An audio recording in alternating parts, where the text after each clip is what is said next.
అద్భుత సువార్త, అద్భుత సువార్త, అద్భుత సువార్త, అద్భుత సువార్త. ఆశ్చర్యకరుడు, ఆలోచనకర్త, ఆశ్చర్యకరుడు, ఆలోచనకర్త. ప్రభు యేసు వార్త, రక్షణ సువార్త, ప్రభు యేసు వార్త, రక్షణ సువార్త. అద్భుత సువార్త, అద్భుత సువార్త, అద్భుత సువార్త, అద్భుత సువార్త. క్రీస్తునందు అత్యంత ప్రియమైన అద్భుత సువార్త టీవీ ప్రేక్షకులందరికీ మన రక్షకుడు యేసుక్రీస్తు ప్రభు వారి శుభగణమైన నామములు మీకు అందరికీ శుభాభివందనాలు తెలియజేస్తున్నాను. ప్రియ స్నేహితులారా, సంవత్సరంలో జరుగుచుండగా నీ కార్యము నూతన పరచుము అని ప్రార్థిస్తాం. మరొక మాట, యెహోవా కనుడు సంవత్సరాది మొదలుకొని సంవత్సరాంతం వరకు వారి మీద ఉంటుంది అని మాట చూస్తాం. నూతన సంవత్సరం రాగానే నూతన ఉత్సాహం, నూతన ఆనందం, బలము ఏంటేంటో వచ్చేస్తాయి. అది కొంచెం సేపు ఉంటుంది. మళ్ళీ విచారం, దుఃఖం, బాధ, కన్నీళ్ళు ఇవి మనం చుట్టుముట్టేస్తూ ఉంటాయి. అప్పుడు వరకు ఉన్నటువంటి ఆ యొక్క ఉమంగ్, ఉత్సాహ, ఆనంద, సంతోష మొత్తం ఆ ఉప్పొంగినందంతా కూడా నీళ్లు కొట్టేసినట్టు అయిపోతుంది. కొంతమందికి అది పూర్తిగా షట్ డౌన్ అయిపోతుంది. మామూలు జీవితమే ఉంటుంది. కానీ సంవత్సరములు జరుగుచుండగా దేవుని కార్యం మన జీవితంలో నూతన పరచబడలేకపోవడానికి గల కారణాలు ఏంటో చూసామా? ఒక విద్యార్థి పరీక్షలో తప్పినప్పుడు ఎక్కడ పొరపాటు జరిగింది, ఎక్కడ నష్టం జరిగింది, ఎక్కడ నేను తప్పు చేశానని పరీక్షించుకుంటాడు.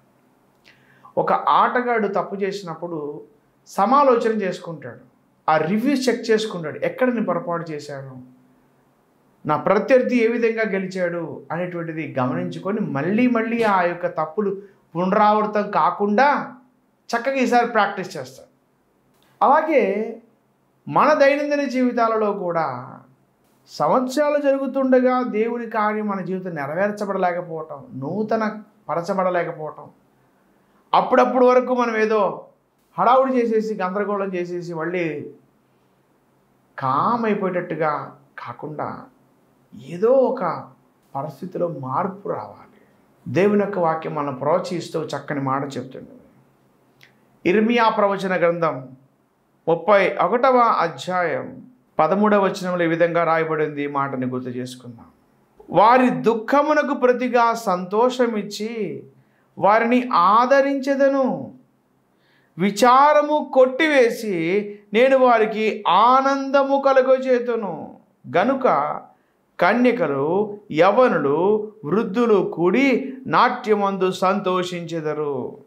వారి దుఃఖమునకు ప్రతిగా సంతోషమిచ్చి వారిని ఆదరించెదను, విచారము కొట్టివేసి నేను వారికి ఆనందము కలగచేతును. కన్యకలు, యవనులు, వృద్ధులు కూడి నాట్యమందు సంతోషించెదరు. అంటే సంవత్సరములు జరుగుచుండగా దేవుని కార్యం నూతన పరచబడలేకపోవడానికి గల కారణం ఏంటి అంటే విచారము, దుఃఖం, బాధ, కన్నీరు, కడగండ్లు, ఏదో ఒక చెప్పుకునే సమస్య, వీటన్నిటి చట్రంలో ఇరుక్కుపోయి మనం ఏడుస్తూ ఉంటాము. అభివృద్ధి జరగదు, ప్రాస్పారిటీ, డెవలప్మెంట్ ఆగిపోతుంది, గ్రోత్ ఆగిపోతుంది. ఎక్కడ చూసినా క్షేమం కనపడదు, క్షామమే కనపడుతుంది. కారణం విచారము, విచారము, విచారము. దేవునికి తెలుసు. అందుకనే ఆయన అంటున్నాడు, వారి దుఃఖమునకు ప్రతిగా సంతోషం ఇచ్చి వారిని ఆదరిస్తాను, విచారము కొట్టివేసి నేను వారికి ఆనందము కలుగచేతును. ప్రతిరోజు ప్రతి క్షణం ఏడుస్తూనే ఉంటారు. పగలెప్పుడైద్దా అని రాత్రంతా ఎదురు చూస్తారు. పగలైతే ఎప్పుడు రాత్రి అయిద్దా అని ఎదురు చూస్తూ ఉంటారు, మురుగుతూ ఉంటారు. అందుకే ఆయన చెప్తున్నటువంటి మాట, ఈ నూతన సంవత్సరంలో విచారమును కొట్టివేసి మీకు ఆనందము కలుగజేస్తాను. ఇంతకీ విచారము ఎవరు కలుగజేస్తాడు? ఒకవేళ దేవుడు ఏమైనా కలుగజేస్తాడా? గమనించండి, దేవుని యొక్క వాక్య భాగంలో విలాపవాక్యముల గ్రంథం 3వ అధ్యాయం 33వ వచనంలో ఈ విధంగా రాయబడింది. హృదయపూర్వకముగా ఆయన నరులకు విచారమునైనను బాధ అయినను కలుగ చేయడు. దేవునికి స్తోత్రం. దేవుని మనస్సుని మనం అర్థం చేసుకోవాలి. ఒక బాధ, కష్టము, శ్రమ, ఇబ్బంది రాగానే వెంటనే దేవుని నామాన్ని దూషించకూడదు, దేవుని నామాన్ని తక్కువ చేయకూడదు, సేవకులు దూషించకూడదు, తోటి విశ్వాసాలు విమర్శించకూడదు, ఎవడో బలహీనుని చూసి మిగతా వాళ్ళందరినీ కూడా బలహీనపరచకూడదు. అసలు దేవుని ఉద్దేశమే అది కాదు, ఆయన కాన్సెప్టే అది కాదు. హృదయపూర్వకముగా ఆయన నరులకు విచారమైన బాధ అయినా కలుగ చేయడు. ఫస్ట్ దాన్ని అర్థం చేసుకోవాలి. నేను ఇలా బాధలో ఉండడానికి గల కారణం వాళ్ళే, నాకు ఇలా నష్టం రావడానికి కారణం వాళ్ళే, నేను ఇలా ఎందుకు ఇబ్బందులు పడాలి, నేను ఎందుకు ఈ సమస్యలు ఎదుర్కోవాలి, వాళ్ళ వల్లే నాకు ఈ కష్టం వచ్చింది, వాళ్ళే కనుక లేకపోతే, వాళ్ళే కనుక ఆ సమయంలో అక్కడ ఉండకపోతే నాకు ఈ సమస్య వచ్చేది కాదు కదా అని మనం వాడి మీద వీడి మీద బేస్ చేసుకొని చాలా కుంగిపోతూ ఉంటాం, విచారిస్తూనే ఉంటున్నాం. కానీ దేవుడు అంటున్నాడు, హృదయపూర్వకముగా ఆయన నరులకు విచారమైన బాధ అయినా కలుగచేయడు. దుఃఖపెట్టేవాడు కాదు, దుఃఖమునకు ప్రతిగా, విచారమునకు ప్రతిగా మీకు ఆనందము దయచేస్తాను. ఈ సంవత్సరం నీ జీవితంలో ఆనందం పొందాలి అని అంటే, ఆనంద నిలయముగా నీ గృహం ఉండాలి అని అంటే, ఈరోజు ప్రభువా నా విచారమును కొట్టివేయండి, నా దుఃఖమును తొలగించండి, నాలో ఉన్న ఆవేదన అర్థం చేసుకొని నన్ను ఆశీర్వదించండి అని దేవుని సన్నిధిలో పసిపిల్లవాడు ఏ విధంగా ఆహారం కొరకు లేదా పాల కొరకు ఆక్రందన చేస్తాడో ఆ విధంగా మన దేవుని సన్నిధానంలోకి వచ్చి అడగాలి. నా విచారమును కొట్టివేసి నాకు ఆనందము దయచేయి ప్రభా. విచారము దేవుడు కలగచేయడు, బాధ దేవుడు కలగచేయడు. ఆయన ఎవరిని శోధించడు. కాగా ఎవడైనా శోధించబడుతున్నప్పుడు తాను దేవుని చేత శోధించబడుతున్నారని అనకూడదు. మరి ఎందుకు వస్తున్నాయి అవి? దురాశ గర్భము ధరించి పాపం కనుక పాపం పరిపక్వమైన మరణమును కరును. పాపం పరిపక్వం అయిపోయి అది మరణం తీసుకొస్తుంది. హృదయపూర్వకంగా ఆయన ఏ నరునికి విచారమైన బాధ అయినా కలుగ చేయడు. నమ్మండి మాట, అర్థం చేసుకునండి. ప్రభు ప్రేమను ఎంతగానో అర్థం చేసుకుంటూ ఉంటే ఆయన దగ్గరికి అంతగా వెళ్తావు నువ్వు. ఆయన అంటాడు, నావన్నీ నీవి, నీవి నావి కదా, నేను సమస్తమునకు అధిపతిని కదా, నావన్నీ నీకు అనుగ్రహిస్తాను, నువ్వు విచారించాల్సిన అవసరం లేదు. సియోనులో ఉండి నిర్విచారముగా ఉండేవాళ్ళు ఉంటారు, అటువంటి వాళ్ళకి శ్రమ. దైవికంగా ఉండి విచారముతో కృంగిపోయి ఇబ్బంది పడుతున్నటువంటి వారు అనేక మంది. నిజంగా నువ్వు దేవుని బిడ్డవైతే ఆ బాధను, ఆ దుఃఖాన్ని అధిగమించాలి. దుఃఖము, బాధ దేవుడు కలుగచేయడు. మరి ఎక్కడి నుంచి వస్తున్నాయి? విచారములు రెండు రకాలు. ఒకటి లోక సంబంధమైన ఐక్య విచారములు, రెండు దైవ సంబంధమైన విచారం, దుఃఖం. గమనించినట్లయితే దేవుని యొక్క వాక్య భాగంలో నుంచి మత్తయి సువార్త 13వ అధ్యాయము 12వ వచనంలోను, మార్కు సువార్త 4వ అధ్యాయం 19వ వచనంలోను, లూకా సువార్త 8వ అధ్యాయం 14వ వచనంలోను, లూకా సువార్త 21వ అధ్యాయం 34వ వచనంలోను ఒకే మాట రిపీట్ అవుతూ ఉంటుంది. ఒకసారి గమనిద్దామా?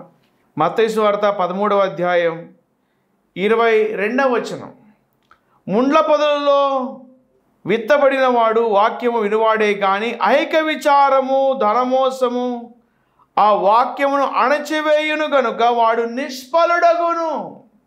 ఐక్య విచారములు, ధనమోసము వాక్యమును అణిచివేస్తాయి. అందుకు నీకు బాధ, దుఃఖం వస్తుంది. హృదయపూర్వకంగా ఆయన ఏ నరుడికి బాధ అయినను విచారమైన కలుగ చేయడు. నమ్మండి మాట. ముండ్ల పొదలలో పడినటువంటి వాడు ఐక విచారములు అంటే ఈ లోక సంబంధమైన ఆలోచనలలో బాధల్లో ఇరుక్కుపోయి ఉంటాడు.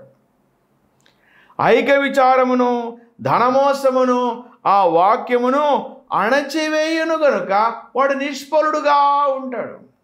మార్కు సువార్త 4వ అధ్యాయం 19 వచనం కూడా రాయబడింది ఐక విచారములు. లూకా సువార్త 8వ అధ్యాయం 14వ వచనం ఐక విచారములు. 21వ అధ్యాయం 34వ వచనం ఐక విచారములు అంటే ఈ లోక సంబంధమైనటువంటి ఆలోచనలు బాధలు ఇవన్నీ మనం పెట్టుకున్నాం.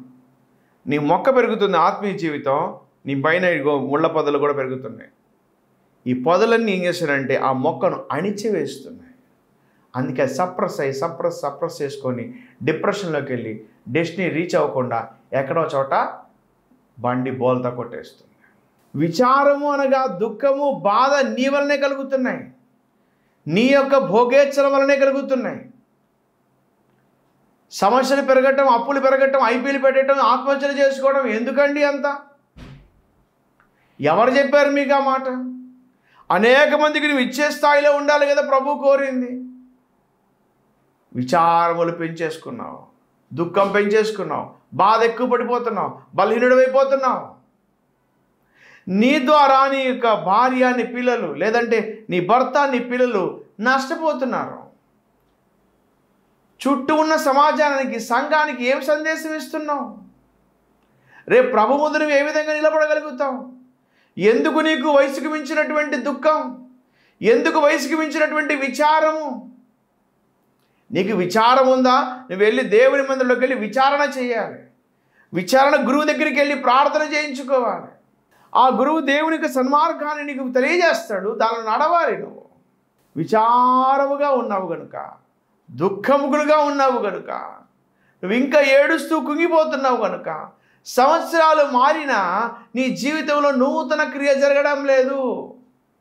మునుపటి వాడిని జ్ఞాపకం చేసుకోవద్దు, జరిగిపోయిన సంగతి తలుచుకోవద్దు అంటే అవే తలంచుకొని తలకంటించుకొని తలస్నానం చేస్తున్నాం.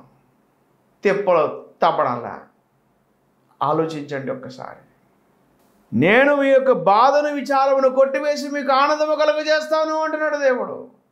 మీ యవనస్తులు, వృద్ధులు, పెద్దలు అందరినీ కూడా సంతోషింపజేస్తాను. నా జరువు నా ఉపకారం తెలుసుకొని అని స్తుతించాలని కోరుకున్నాడు ఆయన. ఎన్నో ఉపవాసాలు ఉన్నాను, ఎన్నో బాధల్లో ఉన్నాను, ఆవేదనలో ఉన్నాను, ఎన్నో ప్రార్థనలు పెట్టించుకున్నాను, ఆళ్ళ పిలిపించాను, ఇళ్ళ పిలిపించాను, అందరూ వచ్చారు, అన్నీ చూశారు, అంత చేశారు, అంత బాగానే ఉందన్నారు. కానీ నాకు ఇంకా విచారముగా ఉంది అంటే, బాధ ఉంది అని అంటే నువ్వు ఐక విచారము కలిగి ఉన్నావు. లోక సంబంధమైన వాటి మీద ఇంకా ధ్యానం ఉంచుతున్నావు. మీరు క్రీస్తుతో కూడా లేపడినటువంటి వారైతే మీరు పైన వాటిని వెతకండి అంటే, పైకి చూస్తాం, కిందకి చూస్తాం, పక్కకు చూస్తాం, వెనక్కి చూస్తాం, ముందుకు చూస్తాం. అంత మాయ బ్రతుకు, మాయ జీవితం, మారు మనసు లేని జీవితం. అవసరానికే ప్రభువు ముగ్గురు కనిపించుకున్న ప్రార్థన, చిలక పలుకులాగా 2 మాటలని 2 చెంపదెబ్బలు వేసేసుకొని 2 కవ్వొత్తులు ఎత్తే అయిపోయింది అనుకున్నావా? ఆలోచించండి ఒక్కసారి. నీ హృదయంలో ఉన్నట్టు విచారమును నిన్ను కొట్టివేస్తాను, నేను నిన్ను ఆనందింపజేస్తాను అంటున్నాడు దేవుడు. అయితే నువ్వు చేయాల్సిన పని ఏంటి అంటే, దేవుని దగ్గరికి వచ్చి విచారణ చేసి, నాయనా విచారములో ఉన్నా, దిక్కు తోచని స్థితిలో ఉన్నాను, దిక్కుమాలిన వాడిగా ఉన్నాను, దిక్కు లేని దానిగా ఉన్నాను, సంవత్సరాలు జరుగుతున్న నాలో ఏ రకమైనటువంటి అభివృద్ధి లేదు ప్రభా. శాలీశాలని జీవితం, ఎదుగుబదుగు లేని జీవితం, గడవని స్థితి, ఈ భయంకరమైన దుస్థితి నుంచి నాకు విడుదల కావాలి. విచారములో ఉన్నావా? దేవుని దగ్గరికి వచ్చి విచారణ చేయి, అంటే ప్రార్థించు. ఎంక్వైరీ అడుగుతాం కదా, ఏ బండి ఎప్పుడు వస్తుంది, ఏ ప్లాట్ఫామ్కి వస్తుంది, ఎక్కడి నుంచి వస్తుంది, ఇదిగో నేను దూరం వెళ్ళాలి, ఎంత డిస్టెన్స్ ఉంటుంది, మొత్తం చెక్ చేసుకుంటూ ఉంటాం. వేర్ ఇస్ మై ట్రైన్, ఎక్కడ ఉంది, ఎంత డిస్టెన్స్లో ఉంది, ఎంత లేట్ అవుతుంది, ఏ ప్లాట్ఫామ్ మీదకి వచ్చింది. విచారణ చేస్తున్నాం. విచారంలో ఉన్నావా? దేవుని దగ్గరికి వచ్చి విచారణ చేయి. ఆయన సరిగ్గా కన్నీరు విడుచు, ఉపసించు, ప్రార్థించు. ఆయన అంటాడు, హృదయపూర్వక నేను ఎవ్వరికి ఏ బాధ విచారం నేను కలుగు చేయను. అది నా యొక్క మనస్సు కాదు, నేను విచారపడుతున్నాను, నేను బాధపడుతున్నాను. ఆయన మిమ్మల్ని గురించి చింతించున్నాడు కనుక మీ చింత యావత్తు ఆయన మీద వేయుడి. నీ భారం యెహోవా మీద మోపు, ఆయన నిన్ను ఆదుకొనును. ఆయన మీద మోపాలి, ఆయనకు అప్పగించాలి బాధ్యత. యెహోవా యందు నమ్మకం ఉంచువాడు సురక్షితముగా ఉండును. ఉన్నావా సురక్షితంగా?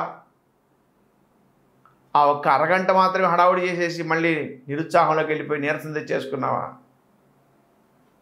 ఎంతోమంది భావోద్వేగాలకు గురై, ఒత్తిడికి లోనై, అనారోగ్యాల పాలై, సడన్గా కార్డియాక్ అరెస్ట్తో చనిపోతున్నటువంటి వాళ్ళు, గుండె ఆగిపోయి చనిపోతున్నటువంటి వాళ్ళు, కుప్పగొలిపోతున్నటువంటి వాళ్ళు, చిన్నపిల్లలు ఉన్నారు, యవనస్తులు ఉన్నారు, పెద్దలు ఉన్నారు, వృద్ధులు ఉన్నారు. వారికంటే మనం అయితే పెద్ద అతీతం కాదు, కానీ మనకు ఒక అవకాశం కల్పిస్తున్నాడు ప్రభు. ఈరోజు ప్రభా, నా విచారమును కొట్టివేసి నాకు సంతోషము దయచేయమని దేవుని సన్నిధిలో మనం ప్రార్థించవలసిన వారమైనాం.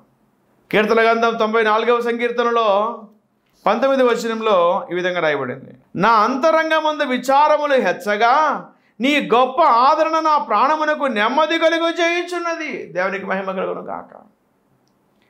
నా అంతరంగములో విచారములు హెచ్చుగా